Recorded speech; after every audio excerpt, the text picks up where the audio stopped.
السلام عليكم. الأمور لا تبشر بالخير، نسأل الله السلامة والعافية. البارحة ضرب زلزال قوي جدا تحت البحر بقوة 8.8 مقياس ريختر بمنطقة كاماشتكا بروسيا، شرق شبه جزيرة كاماشتكا الروسية.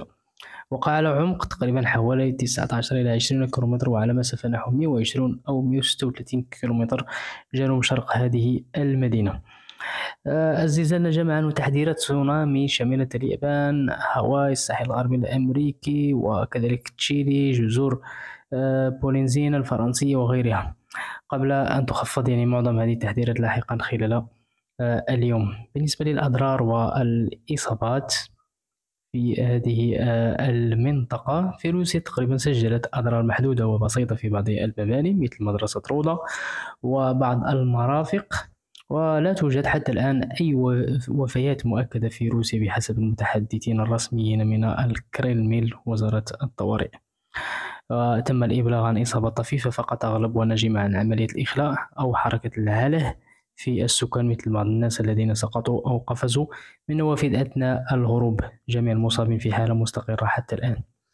الحكومات المحلية سخرت خدمات طوارئ واستجابات سريعة، وأعلنت حالة طوارئ في بعض المناطق كإجراء وقائي. أما بالنسبة للحصيلة، تقريبا هناك الضحايا في منطقة عدد هورون روسيا يعني كماتشكا وفيات فقط، إصابة طفيفة. بالنسبة لليابان هناك وفاة واحدة، يعني امرأة تبلغ من العمر 58 عاما توفيت جراء انزلاق سيارتها أثناء الهروب من موجات التسونامي. ملخص هذا الزلزال، يعني زلزال بقوة هائلة 8.8 ضرب شرق روسيا بتاريخ يعني البارحة 29، مما أدى إلى موجة تسونامي وصلت إلى مناطق متعددة حول المحيط الهادي بفضل الإجراءات الوقائية الفعالة والإخلاء السريع وتصميم يعني البنية التحتية القوية. لم تسجل أي وفيات في روسيا، بينما حدثت وفاة واحدة في اليمن كما قلنا يعني بعد قليل. وآخر الأخبار يعني تقول أن أمواج تسونامي ازدادت تقريبا في يعني علوها قد تصل إلى 15 مترا، وهناك يعني تقريبا تحذيرات في عدة يعني مناطق في هذه المنطقة. هناك بعض الصور مباشرة من تلك المناطق. دعونا دقيقة واحدة فقط نطلع عن صور مباشرة في تلك المنطقة. كما ترون في الشاشة هناك يعني أمواج.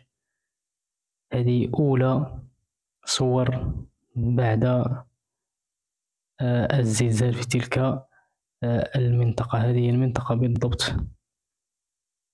أما بالنسبة يعني تأثير هذا الزلزال على الدول العربية فهو بعيد جدا كل البعد، الحمد لله.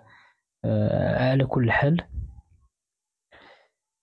يعني بالنسبة لهذا الخليج العربي هو بعيد جدا، كذلك الدول الإسلامية ماليزيا وإندونيسيا والفلبين فهو تقريبا يعني بعيد جدا على هذه المناطق أو الدول الإسلامية.